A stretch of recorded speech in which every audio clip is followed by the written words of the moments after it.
स्वागत है आपका हमारे YouTube चैनल बिंदास स्टोरी पर। चलिए शुरू करते हैं। मुंबई, बांद्रा का एक कैफे। शाम का वक्त। कैफे के बीचों बीच एक लड़का घुटनों के बल बैठा था। उसके हाथ में डायमंड रिंग थी। उसका नाम था आरव मेहरा और सामने खड़ी लड़की सान्या कपूर। आरव की आंखों में उम्मीद थी, सान्या की आंखों में ठंडापन। सान्या, क्या तुम मुझसे शादी करोगी?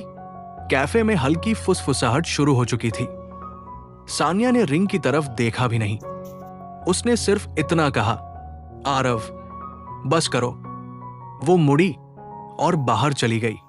तालियों की जगह इस बार लोगों की सहानुभूति भरी नजरें थी। किसी ने धीरे से कहा, बेचारा। आरव का चेहरा जल रहा था।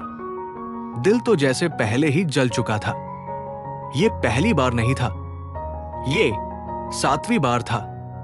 पहली बार सान्या ने कहा था, हम अभी बहुत छोटे हैं। दूसरी बार, मुझे पहले करियर बनाना है। तीसरी बार, अभी बहुत स्ट्रेस है, बाद में बात करेंगे। चौथी, 5वीं, 6ठी बार, हर बार कोई न कोई बहाना। लेकिन 7वीं बार वो बहाना भी नहीं लाई, बस चली गई। आरव धीरे से उठा। 6 लाख रुपए की कस्टम डायमंड रिंग वापस बॉक्स में रख दी। उसके फोन में मैसेज आया, कबीर मल्होत्रा। फिर से रिजेक्ट। भाई, मैंने पहले ही कहा था, सान्या तेरे लेवल की नहीं है। बैकअप बनकर ही रहना है तो रह। आरव स्क्रीन को घूरता रह गया। कुछ क्लिक हुआ। हर बार रिजेक्शन के बाद सान्या का नया प्रोजेक्ट मार्केटिंग डिपार्टमेंट में कबीर के साथ ही क्यों शुरू होता था? क्या वो बेवकूफ था? नहीं, बस मानना नहीं चाहता था। घर पहुंचते ही उसने सबसे पहले क्या किया? कबीर का नंबर ब्लॉक। फिर Sanya, WhatsApp block, Instagram block. 10 minute में 7 साल मिटा दिए। उसने सान्या की छोड़ी हुई चीजें निकाली, मेकअप किट, कुछ किताबें, पुरानी तस्वीरें, वो पासबुक जिसमें घर के डाउन पेमेंट के पैसे जमा थे। सब पैक किया, कुरियर बुक किया। रात के 10 बजे फ्लैट खाली लग रहा था, लेकिन दिल पहली बार हल्का था। अगले दिन आरव जानबूझकर देर से ऑफिस पहुंचा। टेक और प्रोडक्ट टीम एक ही फ्लोर पर बैठती थी। सान्या की डेस्क ठीक सामने। पहले वो बहाने ढूंढता था उसके पास से गुजरने के। आज साइड एंट्री से गया, सीधे अपनी सीट। 10 बजे स्लैक मैसेज, आरव, कल के बारे में बात करनी है। डिलीट। 11 बजे, तुमने मुझे हर जगह ब्लॉक क्यों किया? डिलीट। लंच में दोस्त रोहन आया, तूने सच में ब्रेकअप कर लिया? आरव हंसा। ब्रेकअप? रिश्ता था कब? शाम 3 बजे सान्या उसकी डेस्क के सामने आ खड़ी हुई। आरव, तुम मुझे इग्नोर क्यों कर रहे हो? आरव बिना देखे बोला, अगर प्रोजेक्ट की बात है तो मेल करो, पर्सनल कुछ नहीं है हमारे बीच। तुमने मेरी चीजें वापस क्यों भेजी? क्योंकि वो तुम्हारी थी। कल वाली बात पर इतना ड्रामा? आरव ने पहली बार उसकी तरफ देखा। 7 बार बेवकूफ बनने के बाद भी मुस्कुराता रहूं? सान्या का चेहरा सफेद पड़ गया। आरव ने हेडफोन लगा लिए। वो 5 मिनट खड़ी रही, फिर चली गई। अगले दिन एक बड़ा प्रोजेक्ट मीटिंग था। अटेंडेंस लिस्ट में सान्या कपूर। आरव ने एचआर को मेल किया, मैं कल सिक लीव पर रहूंगा। वो सच में अस्पताल गया, पूरे टेस्ट करवाए, रिपोर्ट बिल्कुल ठीक। ऑफिस लौटा तो मीटिंग खत्म हो चुकी थी। रोहन बोला, सान्या बहुत गुस्से में थी। कबीर उसे शांत करा रहा था। आरव मुस्कुराया। ऑफ कोर्स, अब ऑफिस में दोनों के बीच खामोश जंग थी। सान्या बात करना चाहती, आरव सिर्फ प्रोफेशनल ईमेल। 1 हफ्ते बाद ब्रेक रूम में उसने रास्ता रोक लिया। तुम अभी भी उस प्रपोजल की वजह से नाराज हो? नाराज नहीं, फिर ऐसे क्यों बर्ताव? क्योंकि अब कुछ भी नहीं बचा। उसकी आंखों में आंसू थे। हम 7 साल से एक दूसरे को जानते हैं। जानना और प्यार करना अलग होता है। तुम इतने क्रूर कैसे हो सकते हो? आरव ने शांत आवाज में कहा, क्रूर वो होता है जो उम्मीद देता है और निभाता नहीं। वो चला गया। पीछे से रोने की आवाज आई। इस बार उसने मुड़कर नहीं देखा। शाम को उसने पुरानी चैट्स दोबारा देखी। कबीर के मैसेज, हर रिजेक्शन के तुरंत बाद, भाई आज तो फिर से आउट हो गया। उसे सब समझ आ गया। वो बैकअप था। जब तक कबीर की गर्लफ्रेंड थी, सान्या को भाव नहीं मिलता था। जैसे ही वो सिंगल होता, सान्या बदल जाती। आरव ने फोन बंद कर दिया। उस रात उसे गहरी नींद आई। 7 साल बाद मुंबई की सुबह हमेशा शोर से शुरू होती है, लेकिन उस दिन ऑफिस की हवा में एक अजीब सा तनाव था। आरव ने लिफ्ट से बाहर कदम रखा तो कई नजरें उसकी तरफ उठीं। फुसफुसाहट, धीमी बातें, आधे अधूरे वाक्य। उसे समझने में ज्यादा देर नहीं लगी। कुछ हुआ था। दोपहर तक खबर पूरे फ्लोर पर फैल चुकी थी। सान्या कपूर अस्पताल में भर्ती थी। कारण तेज बुखार, कमजोरी और मेंटल ब्रेकडाउन। रोहन उसकी डेस्क तक आया। आरव, सान्या बहुत बुरी हालत में है। उसका रूममेट कह रहा था, वो बार बार तुम्हारा नाम ले रही है। आरव ने कीबोर्ड से नजर नहीं हटाई। तो रोहन ने गुस्से में कहा, तो मतलब 7 साल का रिश्ता था तुम्हारा? आरव ने पहली बार ऊपर देखा। रिश्ता? रोहन, रिश्ता तब होता है जब दोनों तरफ कुछ हो। कमरे में खामोशी छा गई। शाम को उसका फोन बजा। अनजान नंबर। हेलो। दूसरी तरफ घबराई हुई आवाज थी। आरव, मैं सान्या की मम्मी बोल रही हूं। आरव की उंगलियां ठंडी पड़ गई। जी आंटी। बेटा, सान्या बहुत बीमार है। डॉक्टर कह रहे हैं वो डिप्रेशन में चली गई है। वो बस तुम्हारा नाम ले रही है। एक बार आ जाओ। आरव ने आंखें बंद कर ली। 7 साल की यादें, 7 बार की बेइज्जती, कैफे का वो सीन। आंटी, मैं अब उसकी जिंदगी का हिस्सा नहीं हूं। दूसरी तरफ सन्नाटा। लेकिन वो कह रही थी तुम लोग शादी करने वाले थे। आरव की हंसी कड़वी थी। क्या उसने आपको बताया कि उसने मुझे 7 बार मना किया? फोन पर लंबी चुप्पी। बेटा, जो भी हो, अभी वो बहुत कमजोर है। आरव ने धीरे से कहा, मैं अब उसका सहारा नहीं बन सकता। और फोन रख दिया। अगले दिन माहौल और भारी था। कुछ लड़कियां जानबूझकर उसके पास बैठकर बातें कर रही थी। इतना भी क्या घमंड। बेचारी सान्या, 7 साल बाद कोई ऐसे छोड़ता है क्या? आरव चुपचाप खाना खाता रहा। उसे फर्क नहीं पड़ रहा था, या शायद वो फर्क पड़ने नहीं दे रहा था। शाम को अचानक कबीर मल्होत्रा उसकी केबिन में आ गया। आरव, ये सब क्या ड्रामा है? कौन सा? सान्या हॉस्पिटल में है। तू कम से कम उसे देखने तो जा सकता है। आरव कुर्सी पर पीछे झुक गया। तुम क्यों नहीं जा रहे? कबीर एक पल के लिए चुप हो गया। मैं क्यों जाऊं? आरव ने हल्की मुस्कान दी। क्योंकि वो तुमसे प्यार करती है। कमरे की हवा जैसे रुक गई। तू पागल हो गया है क्या? कबीर चिल्लाया। आरव ने अपना फोन खोला। पुराने स्क्रीनशॉट दिखाए। हर बार रिजेक्शन के बाद। कबीर का मैसेज, भाई फिर आउट? तू तो बैकअप ही रहेगा। आज तो सान्या मेरे साथ मूवी पर है। कबीर का चेहरा उतर गया। ये सब मजाक था। 7 साल का मजाक? कबीर कुछ नहीं बोला। आरव की आवाज अब बर्फ जैसी ठंडी थी। जब तक तुम्हारी गर्लफ्रेंड थी, सान्या मेरे साथ टाइम पास करती रही। जैसे ही तुम सिंगल हुए, मुझे रिजेक्ट करना आसान हो गया। कबीर चुपचाप बाहर चला गया। तीसरे दिन सुबह ऑफिस में सन्नाटा था। रोहन दौड़ता हुआ आया। आरव, सान्या ने कल रात कलाई काट ली। 1 सेकंड के लिए आरव का हाथ रुक गया। फिर उसने माउस क्लिक किया। अब कैसी है? बच गई, लेकिन हालत खराब थी। रोहन की आंखों में गुस्सा था। तू इतना पत्थर दिल कैसे हो सकता है? आरव धीरे से बोला। ये गिल्ट ट्रिप है क्या?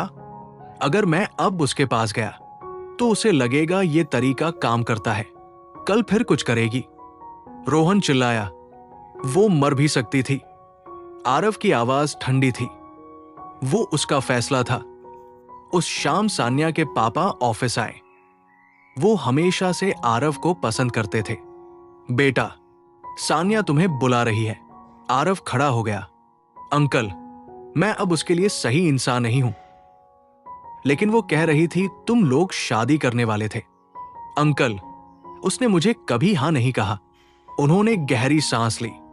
बेटा, गुस्सा बाद में कर लेना, अभी वो टूट चुकी है। आरव की आंखों में पहली बार हल्की नमी आई, लेकिन आवाज वही थी। मैं भी 7 साल टूटता रहा था। अंकल। कमरे में भारी खामोशी छा गई। 1 हफ्ते बाद सान्या ऑफिस लौटी। दुबली, आंखों के नीचे काले घेरे, होंठ सूखे। लिफ्ट में दोनों आमने सामने थे। आरव, वो फर्श की तरफ देखता रहा। क्या तुम मुझसे इतनी नफरत करते हो? उसने शांत आवाज में कहा। नफरत नहीं, कुछ महसूस ही नहीं होता अब। लिफ्ट का दरवाजा खुला। वो बाहर चला गया। पीछे से उसकी रुलाई गूंज रही थी। कंपनी की एनुअल मीटिंग थी। सभी कॉन्फ्रेंस रूम में बैठे थे। अचानक कबीर खड़ा हुआ। मेरे पास एक अनाउंसमेंट है।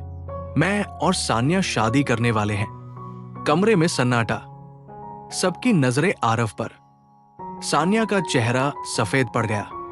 नहीं, ये झूठ है। कबीर मुस्कुराया। वो बस शर्मीली है। आरव ने लैपटॉप बंद किया, खड़ा हुआ, शांत आवाज में कहा, कॉन्ग्रेचुलेशंस, और बाहर चला गया। पीछे से सान्या की आवाज, आरव, ऐसा नहीं है। लेकिन इस बार उसने पीछे मुड़कर नहीं देखा। उस रात उसने एक रिक्रूटर को कॉल किया। मुझे नई नौकरी चाहिए, मुंबई से जितनी दूर हो सके। कुछ ही दिनों में ऑफर आ गया। बेंगलुरु, एक नई शुरुआत। जिस शहर में आरव ने अपने सपने बसाए थे, उसी शहर में उसने अपना दिल दफना दिया था। एनुअल मीटिंग के बाद ऑफिस में तूफान मचा हुआ था। कबीर की झूठी शादी वाली घोषणा, सान्या का सबके सामने इंकार, और आरव का शांत कॉन्ग्रेचुलेशंस कहकर बाहर निकल जाना। लोगों के लिए यह ड्रामा था, आरव के लिए यह आखिरी पन्ना था। अगले दिन सान्या ऑफिस नहीं आई। फिर दूसरा दिन, फिर तीसरा। रोहन ने खबर दी, आरव, सान्या फिर हॉस्पिटल में है। आरव की उंगलियां कीबोर्ड पर चलती रहीं। इस बार क्या हुआ? Panic attack. डॉक्टर कह रहे हैं सीवियर डिप्रेशन। आरव ने सिर्फ इतना कहा। रोहन भड़क गया। यार, वो सच में टूट चुकी है। आरव ने शांत नजर से उसे देखा। रोहन, जो इंसान सालों तक किसी को इमोशनल तौर पर लटकाए रखे, वो खुद भी एक दिन खाली हो जाता है। ये उसी खालीपन की कीमत है। शाम को अनजान नंबर से कॉल आया। इस बार आवाज थी सान्या की, कमजोर, टूटी हुई। आरव, प्लीज फोन मत काटना। आरव चुप रहा। मैंने गलती की, बहुत बड़ी गलती। मैं डर गई थी। मुझे लगा शादी के बाद मैं तुम्हारी उम्मीदों पर खरी नहीं उतर पाऊंगी, इसलिए हर बार मना करती रही। आरव की आंखें बंद थी। और कबीर? फोन के उस पार सिसकी सुनाई दी। मेरे और उसके बीच कुछ नहीं था। लेकिन वो क्यों कह रहा था कि तुम दोनों शादी कर रहे हो? वो मुझे उकसाने के लिए। आरव हल्का हंसा। सान्या, सच बोलो, कम से कम अब तो। कुछ सेकंड की चुप्पी। मैं कंफ्यूज थी। 7 साल? फोन के उस पार सिर्फ रोने की आवाज थी। आरव ने धीरे से कहा। फोन के उस पार सिर्फ रोने की आवाज थी।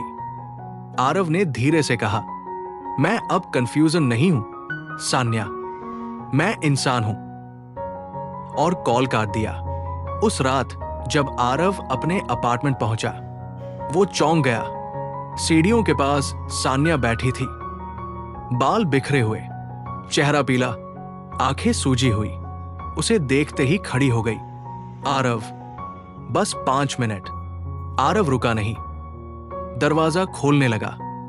मैं तुमसे प्यार करती हूं। उसके हाथ की चाबी रुक गई। धीरे से मुड़ा। तुम्हें पता है प्यार क्या होता है? सान्या चुप। प्यार वो नहीं जो तब याद आए जब दूसरा चला जाए। मैं सच कह रही हूं। अगर सच था तो 7 बार झूठ क्यों बोला? उसकी आंखों से आंसू बह रहे थे। मैं डरती थी। आरव की आवाज में थकान थी और मैं हर बार उम्मीद करता था। कुछ पल दोनों खामोश रहे। फिर उसने दरवाजा खोला। अब देर हो चुकी है। दरवाजा बंद। बाहर सान्या की सिसकियां। अंदर खामोशी। 2 दिन बाद आरव ने ऑफिस में नोटिस दे दिया। एचआर हैरान। ये प्रमोशन के ठीक बाद क्यों? Personal reason. खबर पूरे फ्लोर पर फैल गई। सान्या उसी दिन ऑफिस आई। सीधे उसके डेस्क पर पहुंची। तुम जा रहे हो? हां। मेरी वजह से? नहीं, अपनी वजह से। क्या कभी माफ नहीं करोगे? आरव ने पहली बार उसे गौर से देखा। वो वही लड़की थी, लेकिन अब वो चमक नहीं थी। माफ करना और वापस जाना 2 अलग बातें हैं। सान्या की आवाज कांपी। मैं तुम्हारे बिना नहीं रह पाऊंगी। आरव ने धीरे से कहा, मैं 7 साल तुम्हारे बिना रहा हूं। बस फर्क इतना था कि तुम सामने थी, लेकिन साथ नहीं थी। वो मुड़ा और चला गया। स्टेशन पर रोहन उसे छोड़ने आया। पक्का फैसला है? हां। सान्या अभी भी हॉस्पिटल में है। आरव ने ट्रेन की खिड़की से बाहर देखा। उसे उसके परिवार की जरूरत है, मेरी नहीं। वो रोज तुम्हारा नाम लेती है। आरव की आंखों में हल्की चमक आई, फिर बुझ गई। कभी कभी देर से बोला गया नाम सिर्फ गूंज बनकर रह जाता है। ट्रेन चल पड़ी। मुंबई पीछे छूट रही थी। 7 साल की यादें धीरे धीरे धुंधली हो रही थी। नया शहर, नई नौकरी, नई टीम। यहां कोई सान्या को नहीं जानता था। कोई उसकी कहानी नहीं जानता था। पहले कुछ महीने वो सिर्फ काम करता रहा। रात में कभी कभी नींद खुलती, लेकिन अब दर्द नहीं होता था, बस खालीपन। और वो खालीपन शांत था। एक दिन रोहन का कॉल आया। आरव, सान्या ठीक नहीं है। क्या हुआ? वो तुम्हारा पता ढूंढ रही है। कह रही है बेंगलुरु आएगी। आरव ने गहरी सांस ली। मत देना। वो कह रही है चाहे जैसे भी तुम्हें ढूंढ लेगी। आरव की आवाज स्थिर थी। अगर ढूंढ भी लिया तो पाएगी क्या? फोन कट गया। इसी दौरान उसकी मुलाकात हुई मीरा शर्मा से। फाइनेंस डिपार्टमेंट में काम करती थी। शांत स्वभाव, साफ दिल, कोई ड्रामा नहीं। पहली मुलाकात कैफेटेरिया में हुई। आप नए हैं? हां। बेंगलुरु कैसा लग रहा है? आरव ने हल्की मुस्कान दी। मुंबई से शांत। शांति अच्छी चीज होती है। वो बात उसके दिल में उतर गई। धीरे धीरे कॉफी, फिर डिनर, फिर लंबी वॉक। कोई बड़े वादे नहीं, कोई घुटनों पर बैठना नहीं, बस धीरे धीरे भरोसा। समय ने अपना काम किया। आरव और मीरा की शादी हो चुकी थी। एक छोटी सी बेटी थी, आर्या। घर में हंसी थी, शांति थी। एक दिन मॉल में खिलौना खरीदते समय पीछे से आवाज आई, आरव। उसने मुड़कर देखा। एक औरत खड़ी थी, दुबली, बालों में सफेदी, आंखों में खालीपन। पहचानने में एक पल लगा। सान्या, मैं तुम्हें 5 साल से ढूंढ रही हूं। आरव के चेहरे पर कोई भाव नहीं। आप गलत इंसान से बात कर रही हैं। नहीं, तुम आरव हो। वो कुछ सेकंड उसे देखता रहा। मैं वो आरव नहीं हूं जिसे तुम जानती थी। वो 5 साल पहले मर गया। सान्या की आंखों से आंसू बहने लगे। प्लीज वापस आ जाओ। आरव ने शांत आवाज में कहा, जो दर्द तुम आज महसूस कर रही हो वो मैं 7 साल तक करता रहा। वो मुड़ा, इस बार सच में आखिरी बार। पीछे से सान्या की रुलाई गूंजती रही, लेकिन उसके कदम नहीं रुके। घर पहुंचते ही आर्या दौड़कर आई। पापा, मेरा टॉय। आरव मुस्कुराया। पापा कभी प्रॉमिस नहीं तोड़ते। मीरा ने पूछा, इतनी देर क्यों? रास्ते में एक भटका हुआ इंसान मिल गया था। मीरा ने उसका हाथ पकड़ लिया। अब तुम कहीं नहीं जाओगे, है ना? आरव ने बेटी और पत्नी को देखा। अब मेरा घर यही है। 5 साल बाद भी। बेंगलुरु की ठंडी सुबह थी। आरव अपनी बालकनी में चाय लेकर खड़ा था। नीचे पार्क में उसकी बेटी आर्या साइकिल चला रही थी।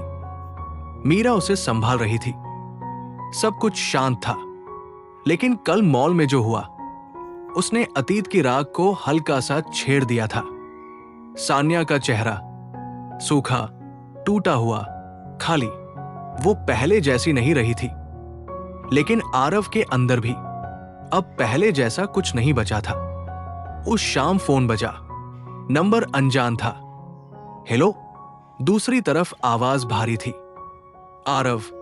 मैं रोहन। आरव चुप रहा। सान्या बेंगलुरु आई है। मुझे पता है वो ठीक नहीं है।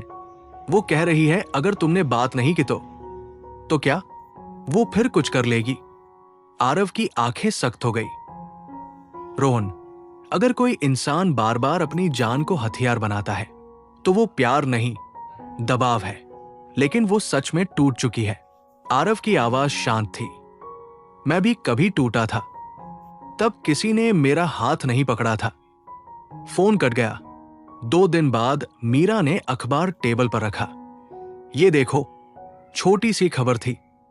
युवती ने होटल के कमरे में नींद की गोलियां खाई। हालत गंभीर। नाम पढ़ते ही आरव की उंगलियां जम गई। सान्या कपूर। मीरा ने उसकी तरफ देखा। क्या तुम उसे जानते हो? कुछ सेकंड की चुप्पी। हाँ, बहुत पहले। मीरा ने धीरे से पूछा। जाना चाहते हो?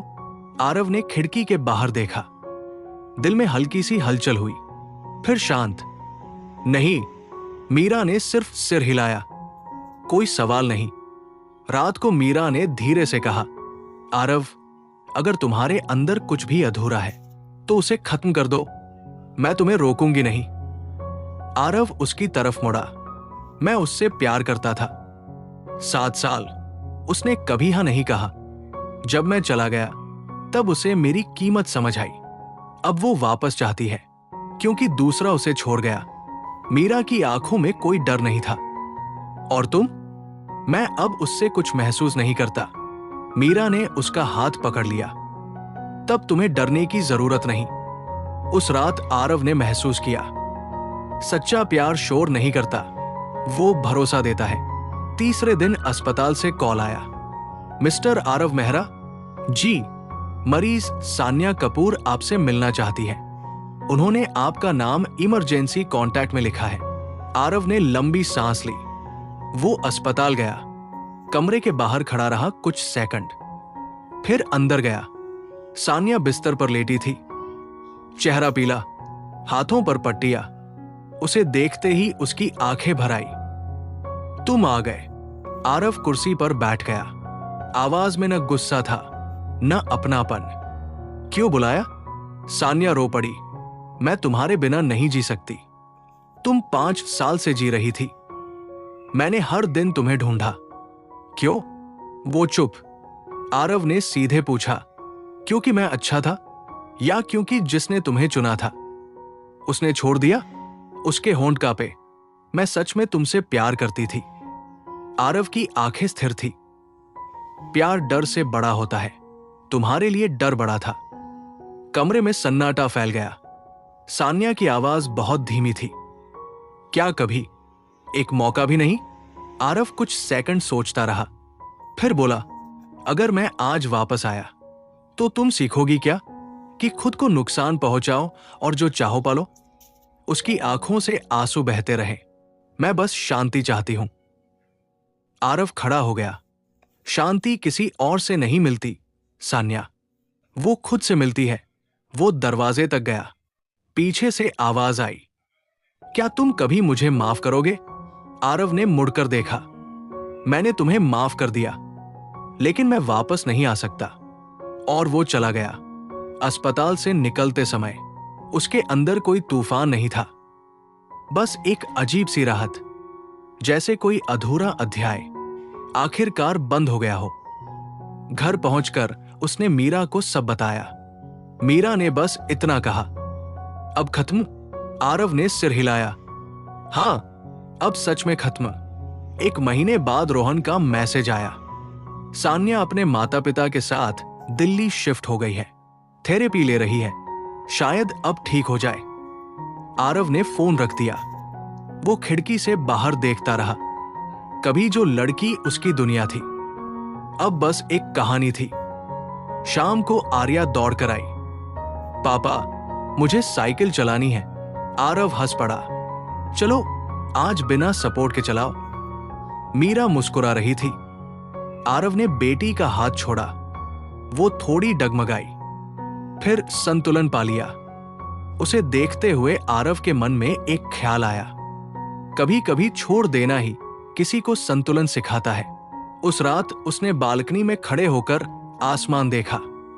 अब कोई पछतावा नहीं था, कोई गुस्सा नहीं, सिर्फ एक सच्चाई।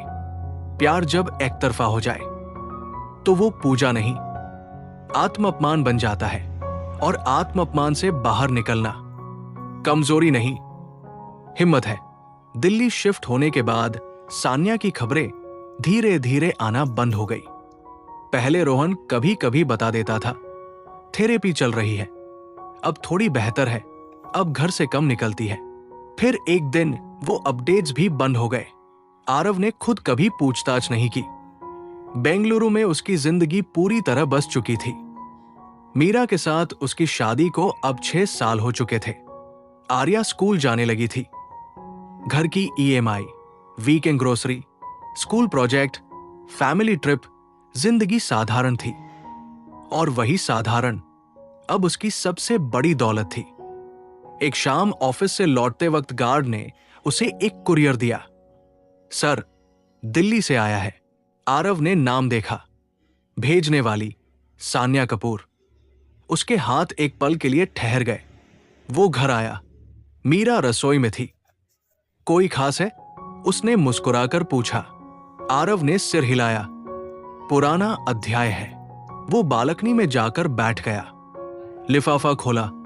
अंदर एक लंबा खत था, हाथ से लिखा हुआ। सान्या का आखिरी खत आया। आरव, अगर ये खत तुम्हारे हाथ में है तो इसका मतलब है मैंने आखिरकार वो किया जो मुझे बहुत पहले करना चाहिए था। तुम्हें जाने दिया। मैंने 5 साल तुम्हें ढूंढने में बिताए, फिर 2 साल तुम्हें भूलने की कोशिश में। मुझे थेरेपी में एक बात समझ आई, मैंने कभी तुम्हें सच में खोया नहीं था, क्योंकि मैंने तुम्हें कभी पाया ही नहीं था। तुम सही थे। मैंने तुम्हें तब चाहा जब मुझे लगा मैं तुम्हें खो चुकी हूं। ये प्यार नहीं था, ये मेरी आदत थी, मेरा अहंकार था। जब तुम चले गए मेरा आईना टूट गया, क्योंकि उसमें मैं खुद को तुम्हारी नजरों से सुंदर देखती थी। अब मैं खुद को खुद की नजरों से देखना सीख रही हूं। मैं तुम्हें वापस नहीं चाहती। मैं सिर्फ ये चाहती हूं कि तुम जानो, तुम कभी बैकअप नहीं थे। बस मैं ही इतनी कंफ्यूज थी कि सही को पहचान नहीं पाई। मैं अब मुंबई नहीं, न दिल्ली, मैं पुणे में एक NGO के साथ काम कर रही हूं। लड़कियों को मेंटल हेल्थ के बारे में जागरूक करती हूं। शायद यही मेरी सजा भी है और मुक्ति भी। अगर कभी मेरी याद आए तो मुझे उस लड़की की तरह मत याद करना जिसने तुम्हें रुलाया। मुझे उस सबक की तरह याद करना जिसने तुम्हें मजबूत बनाया। अलविदा। सान्या। खत पढ़ने के बाद आरव लंबे समय तक चुप बैठा रहा। पहली बार उसे सान्या के लिए गुस्सा नहीं आया, दया भी नहीं, बस एक शांत स्वीकृति, जैसे किसी पुराने जख्म का निशान अब दर्द नहीं करता। मीरा उसके पास आकर बैठ गई। सब ठीक? आरव ने खत उसे थमा दिया। मीरा ने पढ़ा, फिर बोली, अब सच में खत्म? आरव ने गहरी सांस ली। हां, इस बार उसने खुद खत्म किया। 3 महीने बाद रोहन का मैसेज आया। आरव, सान्या ने शादी कर ली। आरव ने कुछ सेकंड स्क्रीन देखा। एक डॉक्टर है, अच्छा इंसान लगता है, वो खुश दिख रही है। आरव ने जवाब लिखा, अच्छा है, बस इतना, कोई भारीपन नहीं। उस दिन आर्या ने पूछा, पापा, आप मम्मा से कैसे मिले? आरव मुस्कुराया, किस्मत से। आपको पहले कभी प्यार हुआ था? मीरा ने हंसते हुए कहा, बच्चों के सवाल बड़े खतरनाक होते हैं। आरव ने बेटी को गोद में उठाया। हाँ, हुआ था, लेकिन कभी कभी गलत इंसान से प्यार करना सही इंसान तक पहुंचने का रास्ता बन जाता है। आर्या ने मासूमियत से पूछा, गलत इंसान बुरे होते हैं? आरव ने सिर हिलाया, नहीं, बस हमारे लिए सही नहीं होते। 10 साल गुजर गए। आर्या अब किशोरी हो चुकी थी। एक दिन परिवार पुणे घूमने गया। मीरा ने कहा, यहां एक बहुत अच्छा एनजीओ है, चलो विजिट करते हैं। आरव अंदर गया। दीवारों पर मेंटल हेल्थ अवेयरनेस पोस्टर थे। एक कोने में फ्रेम लगी तस्वीर, फाउंडर सान्या कपूर। वो तस्वीर देखता रहा। वो मुस्कुरा रही थी, आंखों में वही चमक, लेकिन इस बार शांत। नीचे लिखा था, कभी कभी हम दूसरों को खोकर खुद को पा लेते हैं। आरव के होठों पर हल्की मुस्कान आई। कोई दर्द नहीं, कोई टीस नहीं, बस गर्व। शायद उसने सच में खुद को ढूंढ लिया था। उस रात होटल की बालकनी में खड़े होकर आरव ने आसमान देखा। अब उसे समझ आ चुका था, प्यार का मतलब पाना नहीं होता। प्यार का मतलब होता है सही समय पर छोड़ देना भी। अगर वो 7 बार हाँ सुन लेता तो शायद वो आज यहां नहीं होता।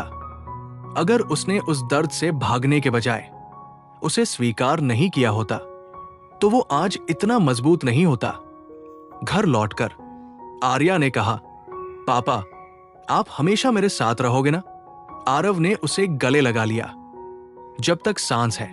मीरा ने पीछे से दोनों को थाम लिया। तीनों की परछाइयां दीवार पर एक साथ थी। और उस पल आरव ने महसूस किया, जिंदगी में कुछ लोग आते हैं हमें तोड़ने के लिए नहीं, हमें जगाने के लिए। सान्या उसकी मोहब्बत नहीं थी, वो उसका सबक थी। और हर सबक का एक ही मकसद होता है, हमें बेहतर बनाना। धन्यवाद। कहानी आपको पसंद आई तो हमारे चैनल बिंदा स्टोरी को सब्सक्राइब करें, वीडियो को लाइक करें, ताकि ऐसी स्टोरी लाने की मोटिवेशन मुझे मिलती रहे। आप अपना प्यार हम पर बनाए रखें। धन्यवाद। जय हिंद।